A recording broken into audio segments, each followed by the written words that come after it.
Salut! Alors aujourd'hui on se retrouve pour une vidéo pas forcément spéciale, non? Enfin si spéciale, extrêmement spéciale, bien sûr que si, qu'est-ce que je raconte? Y a rien de plus spécial que cette vidéo, donc reste jusqu'à la fin et like, abonne-toi, fais ce que tu veux.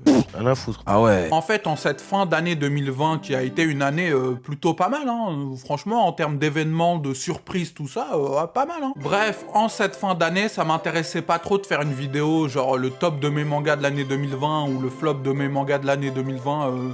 Rien à foutre. Ah ouais. En fait, comme moi, je suis un visionnaire, je suis dans le turfu, tout ça, bah je préférais vous faire une vidéo des mangas prévus pour 2021 que j'attends. Donc ouais, comme vous l'avez compris, aujourd'hui, je vais vous parler de 3 mangas pas encore édités en France, mais que des éditeurs ont annoncé publier en 2021 en France. Et moi, bah j'attends, je les attends quoi, c'est tout. Et je vais vous parler de mes attentes, c'est...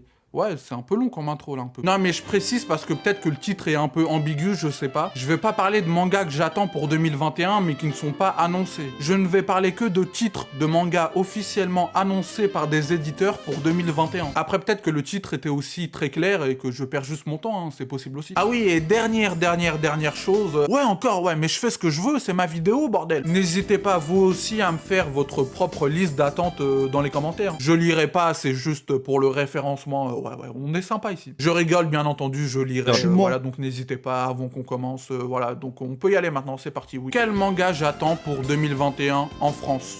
Rien à foutre. Ah ouais. Et on commence avec Blue Period. Blue Period est un seinen de Yamaguchi Tsubasa, prépublié dans le magazine Afternoon depuis 2017. La série toujours en cours compte actuellement 8 tomes au Japon. Blue Period prévu pour janvier 2021 chez Pika. Yatora est un lycéen populaire qui n'a pas vraiment d'ambition. Bien qu'il excelle à l'école, il ressent vide et frustration. Un jour, il tombe par hasard sur le tableau peint par une camarade de classe, un événement qui va bouleverser sa vie. Subjugué, l'émotion qu'il ressent va le pousser à développer son sens artistique. Devenu un véritable passionné en art, il souhaite désormais tenter les concours d'entrée des plus sélectives écoles des beaux-arts afin de devenir artiste. C'est le principe d'une école d'art, oui, c'est un peu le principe. Alors, Blue Period, c'est un manga que m'avait conseillé un abonné sur Insta. Merci à lui au passage. Bien avant que Pika annonce son édition en France, ça fait quelques mois déjà. Donc j'avais un peu lu vite fait quelques chapitres sur des sites parfaitement légaux, bien sûr. Inspecteur... Et j'avais bien aimé, je doutais même pas que ça allait être édité en France un jour, hein, c'était sûr. Mais c'était sûr en fait. Déjà, ça parle d'un étudiant qui s'épanouit en art et qui souhaite intégrer une école d'art. Or, je suis en école d'art, donc si tu veux, je m'identifie un peu, c'est logique. On parle d'un étudiant qui était un peu perdu dans la vie, mais qui trouve sa voie, sa vocation en art. Ah, mais c'est moi, bonjour moi. J'existe pas, t'es complètement malade. Parle bien. Un manga qui nous plonge dans le monde de l'art et de l'histoire de l'art et de ses techniques, moi j'attends que ça. Je veux dire, avec un peu de chance, si c'est assez complet, ça me permettra peut-être de réviser mes cours. Voilà, j'attends ce manga pour voir s'il est assez fidèle à la vie d'un étudiant en art ou si, au-delà de ça, il est juste bien, tout simplement. Ouais, bien. C'est tout ce que je demande, hein. Surtout que j'ai vu que l'auteur a également fait des études en beaux-arts. Donc le manga risque de bien retranscrire la réalité des écoles d'art et des concours des écoles d'art et ce genre de trucs. Enfin après, je sais pas si les concours d'écoles d'art sont à peu près les mêmes au Japon et en France. Bref, on verra avec le manga, c'est pour ça que je l'attends, je veux voir. Après, la seule chose dont j'ai peur, c'est que ça a l'air de parler pas mal peinture. Or, l'art contemporain, c'est pas que ça. Là, j'ai l'impression qu'on est plus dans l'art classique ou l'art moderne. Ouais, je commence déjà à être casse-couille, ouais, je commence. C'est pas la même chose. Bref, à voir, je l'attends avec impatience. Deuxième manga que j'attends en France pour 2021, The Fable. Ou La Fable, c'est peut-être un peu plus facile. The Fable est un seinen de Katsuhisa Minami, prépublié entre 2014 et 2020 dans le magazine Weekly Young Magazine. Série finie en 22 tomes. The Fable, manga prévu pour avril 2021 chez Pika aussi. En gros, on suit Fable, un tueur professionnel de génie et craint de tous, donc sûrement une sorte de John Wick, qui s'étant pas mal fait remarquer ces derniers temps, reçoit l'ordre de se planquer à Osaka et de jouer le citoyen lambda, et donc de ne tuer personne pendant 1 an, histoire de faire profil bas. Voilà, donc en gros, son but, c'est de tuer personne pendant 1 an dans un univers mafieux. Ce qui est censé être difficile, hein.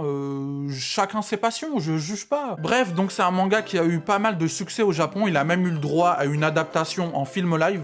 donc c'est plutôt pas mal. C'est un seinen qui parle de l'univers mafieux, de la pègre, tout ça, donc voilà, à voir ce que ça va donner, mais je l'attends. Surtout qu'une série qui dépasse les 20 tomes, c'est bon signe, généralement ça veut dire qu'elle a rencontré un certain succès. RIP Samurai 8, on ne t'oubliera, bah si, on va t'oublier en fait, si, on va t'oublier, si, crois-moi qu'on va t'oublier. Troisième manga que j'attends pour cette année 2020, Zom 100 ou Zombie 100. Zom 100 ou Zombie 100, Zombie Ninaru Made Nishitai San no Koto, Domo je suis japonais, est un seinen d'Aro Aso au scénario et Kotaro Takata au dessin, prépublié dans le Monthly Sunday Gen X depuis 2018. La série toujours en cours compte actuellement 6 tomes au Japon. Zom 100, manga prévu pour mai 2021 chez Big Kana. Et là je me rends compte que je vous ai présenté que des seinen, hein, ouais, on grandit, on devient mature, yes. Non, vous ne m'aurez plus comme ça, je suis un adulte maintenant. Non, c'est fini. Pouvoir de la maturité. Payer des impôts, responsabilité. J'ai pas signé pour ça, non. J'adore les shonen. Non, je vais lire My Hero.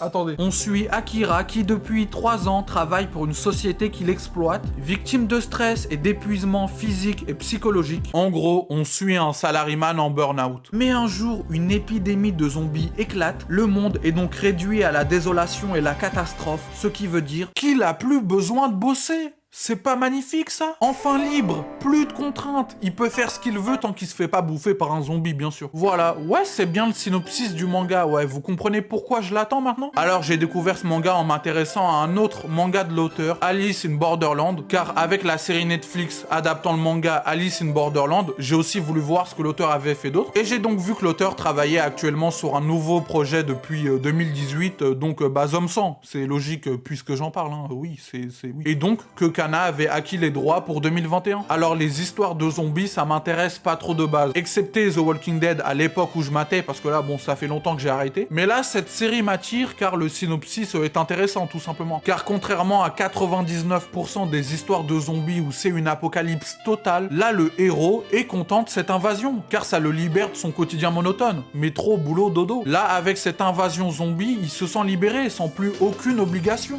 Donc, je trouve l'angle intéressant, voilà, c'est pour ça que je l'attends, c'est logique. Bonjour, ici la voix. Donc si vous vous demandez ce qui se passe, c'est simplement que pendant que j'étais en train de faire la voix off, donc là maintenant, hein, oui bonjour, c'est moi Van du futur, bah je me suis dit que c'était intéressant de rajouter quelques mentions honorables, hein, quelques petits mangas bonus par-ci par-là que j'attends aussi en 2021, histoire de rallonger la vidéo pour qu'elle atteigne 10 minutes et mettre un maximum de pubs afin de devenir riche. Non, c'est faux, ma chaîne n'est même pas monétisée, Sage. Non, mais c'est juste qu'il y a pas mal d'autres mangas que j'attends pour 2021, donc je me suis dit que c'était pas mal de les rajouter en voix off comme ça à la fin, quoi, juste pour en parler vite fait. Là, je vais pas développer, hein, je vais juste les citer, hein, pas que ça à foutre non plus. Hein. Enfin, si, j'ai que ça à foutre, mais j'ai la flemme. Donc, pour 2021, j'attends aussi la réédition de Shigurui prévue chez Meian pour mars, normalement. Je dis normalement car la série a déjà été repoussée plusieurs fois, donc on sait jamais. En parlant réédition, j'attends aussi la réédition de Sido, prévue pour janvier 2021 chez Panini. Et surtout là c'est plus des souhaits car c'est loin d'être officiel. J'espère aussi une réédition d'Eden et de Karakuri Circus. Un jour peut-être, espérons, hein, tant qu'il y a de l'espoir, il y a de la vie, j'ai envie de te dire, même si j'y crois pas trop. Enfin Eden, j'y crois plus que pour Karakuri Circus malheureusement. Voilà, c'était juste quelques petits mangas bonus en faisant la voix off. Merci de m'avoir écouté et d'être resté jusque là surtout, hein, parce que là on est à la fin de la vidéo. Merci, ça fait plaisir, vous êtes des vrais. Donc abonne-toi et like. Pardon, excusez-moi, je voulais pas être aussi, bref, agressif, bref, je te laisse avec l'autre connard là, bref. Voilà, c'était ma petite liste d'attente pour 2021. Comme d'habitude, si t'as kiffé la vidéo, n'hésite pas à t'abonner, liker, commenter, partager, mais tu connais la chanson. À me suivre sur Insta, Twitter, bref. Bonne journée, bonne soirée, bonne vie, adios.